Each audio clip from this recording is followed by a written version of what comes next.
Los seres humanos somos seres biológicamente amorosos, como un aspecto de nuestra historia evolutiva.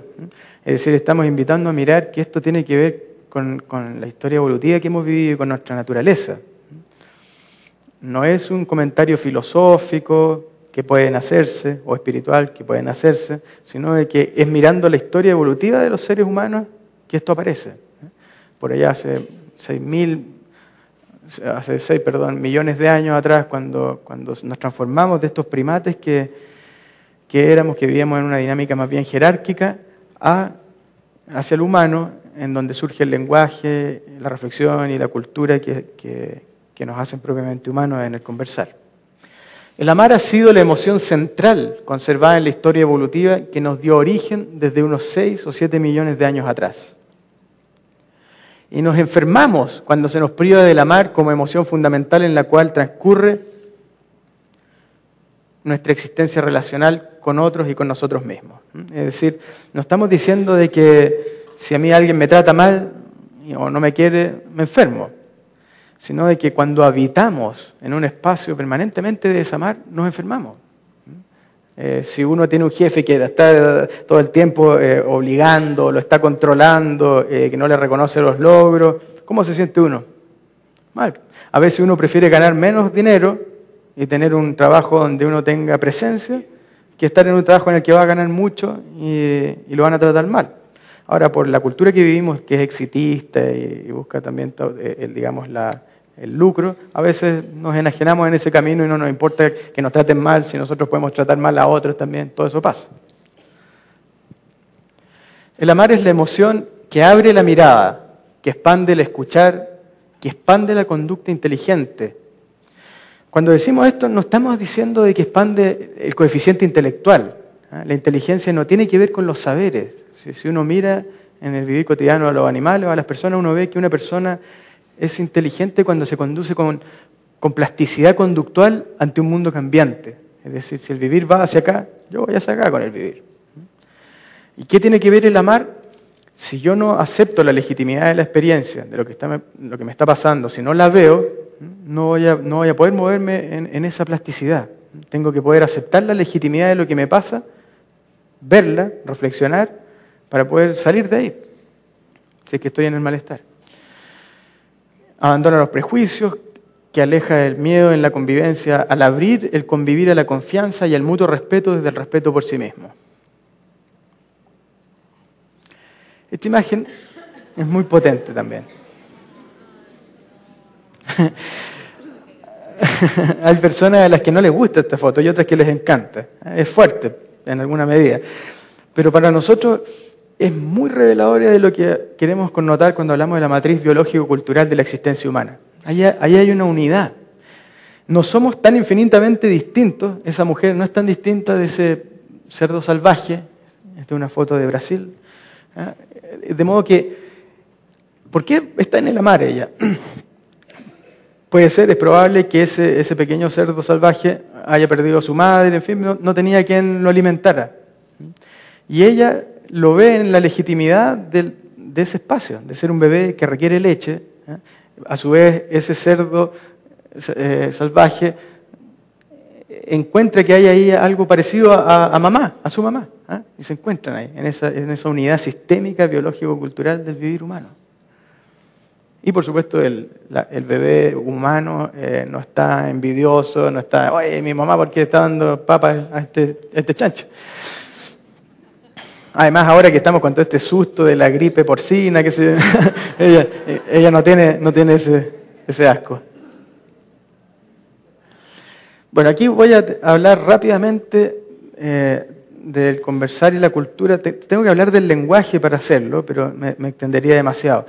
Pero me importa señalar que no estamos entendiendo el lenguaje simplemente como el hablar.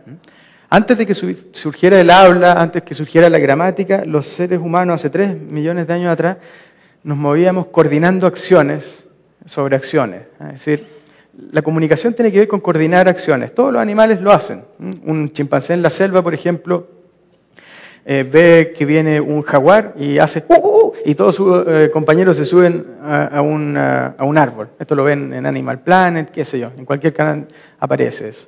Pero lo que uno no ve que hagan es que monten las acciones consecutivamente una sobre otra, es decir, no se suben al árbol y después hace, y entonces, ahora, y no sé qué, y después, no, pero nosotros sí, coordinamos la coordinación de la coordinación de la coordinación. Entonces, el lenguaje tiene que ver con la concretitud de los haceres, no con las descripciones o con las palabras. Después aparecen las palabras, por supuesto, como puntos de encuentro en esas coordinaciones de acciones.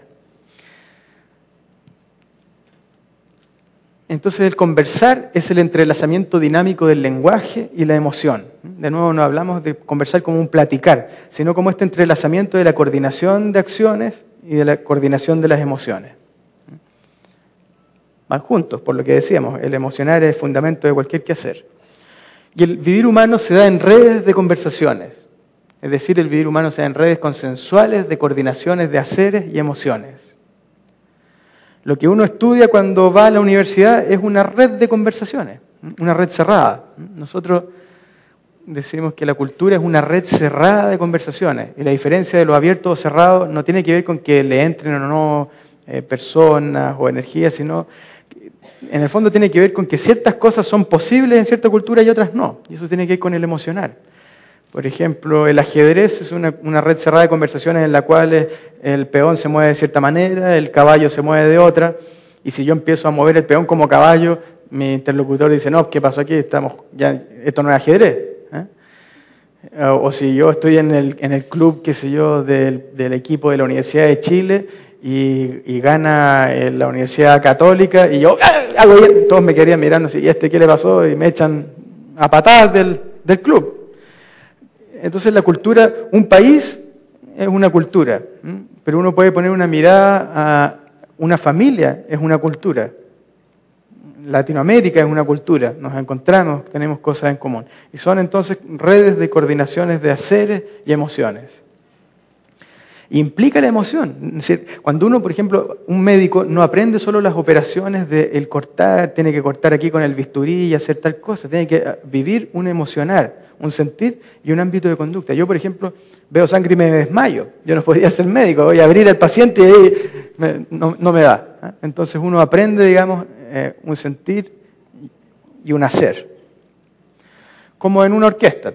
En una orquesta hay una serie de conversaciones que se han hecho antes y que para que ocurra en el fluir de la presentación están interactuando muchos factores. De pronto alguien le dice al otro, le guiña un ojo, o mira esto, que el director mismo que está de alguna manera modulando el espacio con esa vara, no dice lo que tienen que hacer las personas, ellas saben, sino de que simplemente va modulando ese sentir.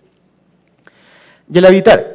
Como seres humanos generamos los mundos que vivimos como redes de conversaciones que constituyen de hecho nuestro habitar.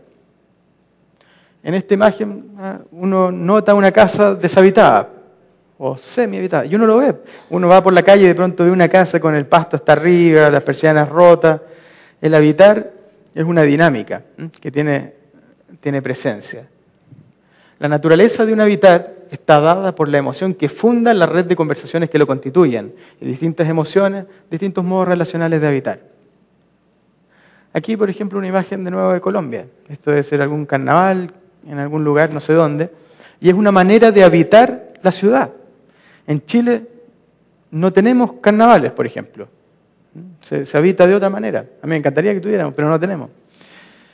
Entonces tiene que ver con eso, con una disposición al jugar, a la alegría, al canto, a la sensualidad del bailar. Y podemos generar un habitar amoroso o un habitar destructivo, en el bienestar o en el malestar.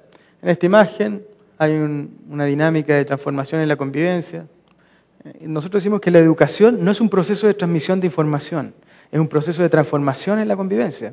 El niño va aprendiendo con el papá no solamente a arreglar la bicicleta, sino a la legitimidad de hacer preguntas. Por ejemplo, hay casas en las que está prohibido ciertas preguntas, esos secretos a voces que tenemos en todas las casas, en todas las familias. O un habitar destructivo, de violencia, de enojo, de castigo. O peor aún, un vivir, y este es un tema doloroso aquí en Colombia que ustedes conocen más que yo, por supuesto, muy bien, de cómo se involucra a los niños en un habitar que tiene que ver con los adultos. Y ellos aprenden desde chiquitos la legitimidad de matar a otros. en fin, y todo lo que ello implica.